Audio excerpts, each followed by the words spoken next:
All right, so we got some bad news for the Three Stripes, as it looks like recently Adidas has filed an internal investigation against senior leadership with allegations of corruption, as well as receiving millions of dollars worth of kickbacks. So of course, we're gonna be covering all of the details here shortly, but first we gotta start with Game 5 of last night's NBA Finals with the way Jason Tatum pulled up rocking these Travis Scott Jordan 1 lows with the awkward, uncomfortable, nervous walkthrough.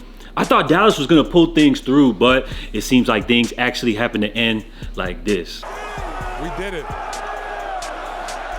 We did it! So we gotta give props when it's due. Salute to them boys right there. Now, I don't wanna come across as a hater, but from what I gather, from what most people are saying, this was one of the worst NBA Finals in history. Of course, unless you're a Boston Celtics fan, but we did get some pretty cool sneaker storylines last night. Jason Tatum, he was rocking the camo pair of the JT2s. As far as the NBA Finals MVP, Jaylen Brown, he actually happens to be a sneaker free agent, so he can freely rock any sneaker of his choice. And let's just say if any of the big sneaker brands in Nike, Adidas, Under Armour, or Puma, they're looking to sign this brother right here, let's just say the stock has went up. Now, as far as Kyrie Irving and Luka, while y'all had an incredible season, unfortunately, your shoes are getting no shine with that performance that y'all put on here in the NBA Finals. But I would say probably the biggest sneaker highlight of the night happens to come from Kentucky's very own Jack Harlow, who pulled up for a courtside appearance debuting his new upcoming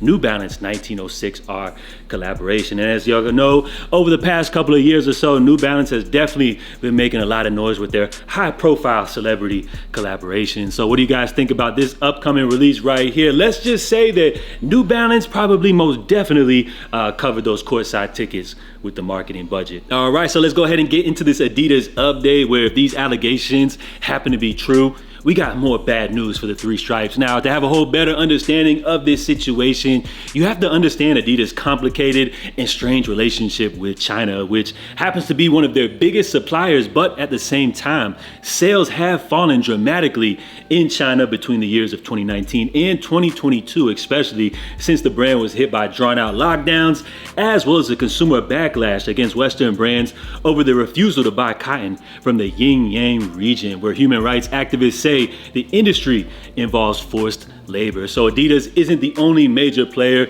being accused of these accusations. The same criticism falls under Nike, as well as some of the other top US brands. Essentially, what they are doing is sacrificing human rights for profit margins. So of course, this is one of the main factors which caused former Adidas CEO Kasper Rorsted to step down, who was replaced, of course, by Bowen Gilden, formerly over at Puma. Now, during Mr. Gilden's new resume, he actually signed a new CEO of Adidas China in Adrian Su, who he actually promised to win back the hearts and minds of Chinese consumers with, quote, marrying traditional Chinese elements with international product design. So how are things going for Adidas currently over in China, especially under the new leadership of their newly appointed CEO? Well, it looks like recently they received a letter which comes from a whistleblower claiming to be an Adidas employee. Now, this anonymous letter accuses several employees of the company in China of receiving kickbacks from outside service providers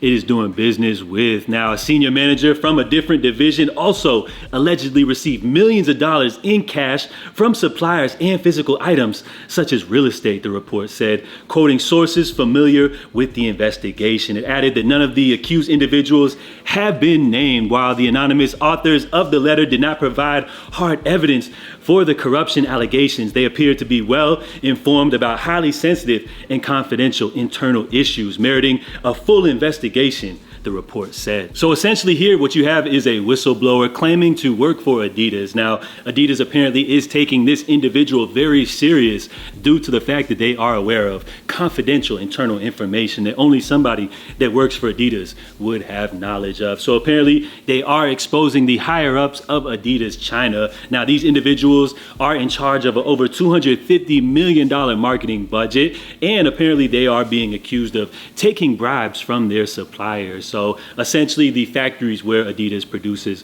all of their products over in China. Now, according to Adidas Group, they outsource most of their production and are fully disclosed of all of the information. So they have a global list of all of the factories that they source on their website. Now, with these accusations, apparently these individuals are taking bribes from some of these factories over in China. I'm just assuming that there's so much competition. There's just so many factories that these individuals do have to entice these higher ups with a little bit of dollars. And we're not just talking about a few dollars, we're talking about millions. So I feel like this opens up a whole nother can of work, all of the unfair business practices that are taking place over in China. And on top of that, these are allegedly some of these same factories where a lot of these fake products are being produced as well. So it looks like Adidas has addressed this situation, saying that Adidas takes allegations of possible compliance violations very seriously and is clearly committed to complying with legal and internal regulations and ethical standards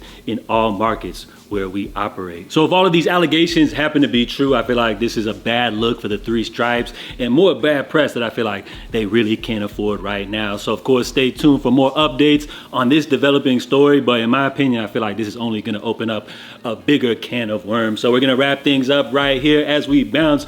We're gonna be taking a look here at a new Jordan brand ad campaign for Jason Tatum, where it looks like they are seamlessly throwing shots at a recent AE Adidas campaign. Does it look like they are covering up the orange billboard? Let me know down below, guys. So I'm JA. Make sure y'all stay safe, stay blessed, and I'll catch y'all tomorrow. I'm out.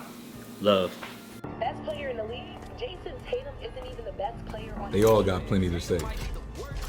That I don't have what it takes, that I'm not it, that I can't lead, can't close, can't win it all. Well, maybe they'll stop talking now.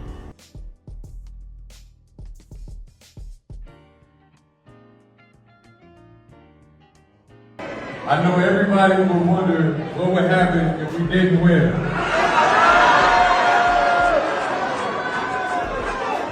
I guess we'll never know.